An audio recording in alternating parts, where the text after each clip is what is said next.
Friends, आपका स्वागत है आपका अपना YouTube channel dynamic coaching centre पर।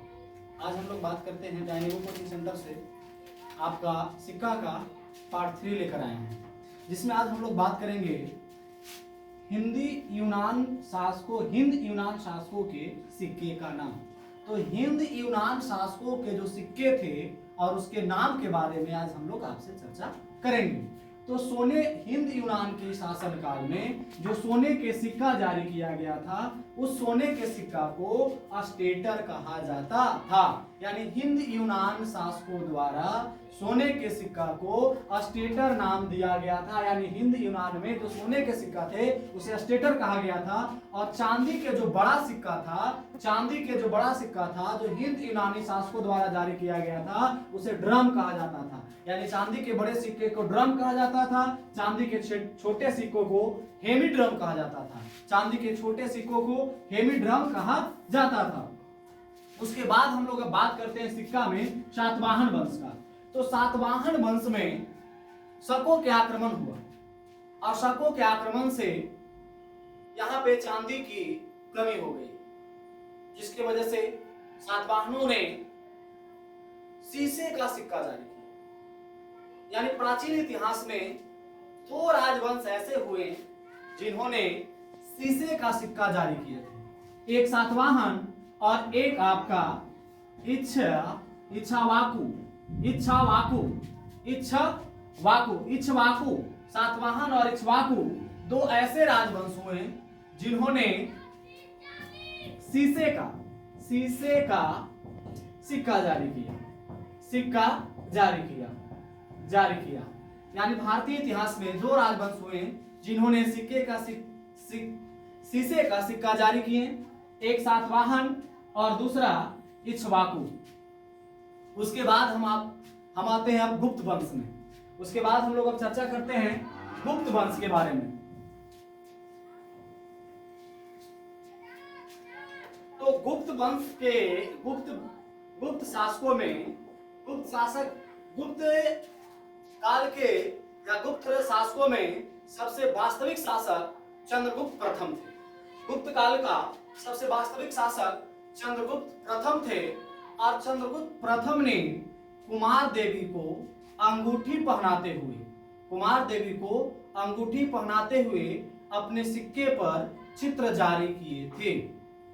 चंद्रगुप्त प्रथम ने कुमार देवी को अंगूठी पहनाते हुए अपने सिक्कों पर चित्र जारी किए थे, जिसे कहा जाता है कि विवाह का प्राचीनतम प्रमाण, सिक्के पर विवाह का प्राचीनतम प्रमाण चंद्रगुप्त प्रथम के सिक्के से भी मिलता है। गुप्त काल में उसके बाद चंद्रगुप्त द्वितीय जो थे, अपने भाई की हत्या करने के बाद अपनी भाभी से विधवा विवाह करते हैं, और दोनों मिलकर चांदी के सिक्का का जारी किए थे। उस चांदी के सिक्का को जो चंद्रगुप्त द्वितीय जारी किए थे, चांदी के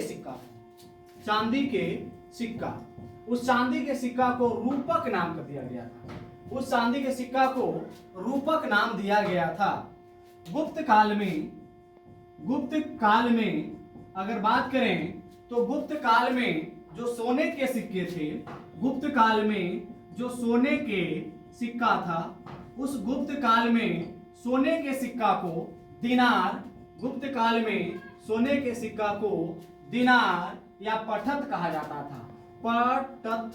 पटत कहा जाता था। यानी गुप्त काल में जो सोने के सिक्का थे, तो गुप्त काल में सोने के सिक्का को दिनार या पठत कहा जाता था। और गुप्त काल की चांदी के सिक्का, गुप्त काल में अगर चांदी के जो सिक्के थे, चांदी के जो सिक्का था, तो गुप्त काल में चांदी के सिक्का को रूपक या रूप कहा जाता था। गुप्त काल में चांदी के सिक्कों को रूपक या रूप कहा जाता था। अब हम लोग बात करते हैं सिक्के पर अंकित राज चिन्ह के बारे में। तो मौर्य काल में जो सिक्के जारी हुए थे, उस पे जो राज चिन्ह जो अंकित होता था वो मौर्य काल में मोर राज चिन्ह अंकित होता था सिक्के पर। गुप्त काल में गरुड़, यानी गुप्त काल के जो सिक्के थे उस पर राज चिन्ह के रूप में गरुड़ अंकित होता था। चोल काल के जो सिक्के थे तो चोल काल के सिक्के पर राज चिन्ह के रूप में बाघ, चोल काल में जो सिक्के थे उस पर राज चिन्ह के रूप में बाघ का अंकित होता था।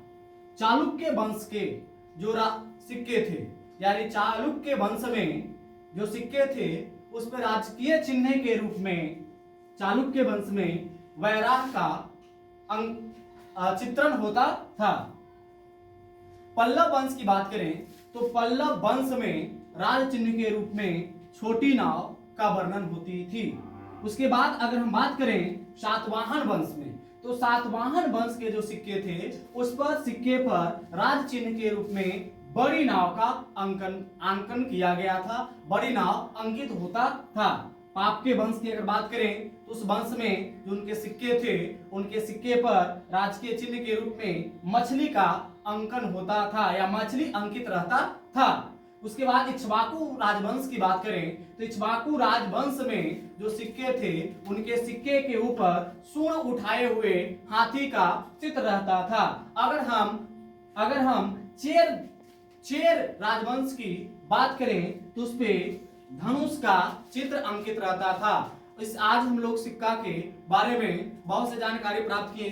सबसे पहले अगर हम बात करें बहुत सारे वीडियो सिक्का के बारे में बना दिए हैं, अगर वह आप देखना चाहते हैं तो पिछला वीडियो आप देख सकते हैं जिसमें आहत सिक्के के बारे में हमने विस्तृत जानकारी दिया था। बताया था आहत सिक्का भारत की सबसे प्राचीन सिक्का थी। आहत सिक्का को 3 नाम से जानते हैं, पंचमार, धरन, उसके बाद आहत सिक्के बताए थे, मौर्य काल के सिक्के बताए थे, फिर सिंधु घाटी सभ्यता की जो मुहर थे उस पर भी चर्चा किए हैं। धन्यवाद। आप पे हमारा चैनल को लाइक और सब्सक्राइब कर दीजिए।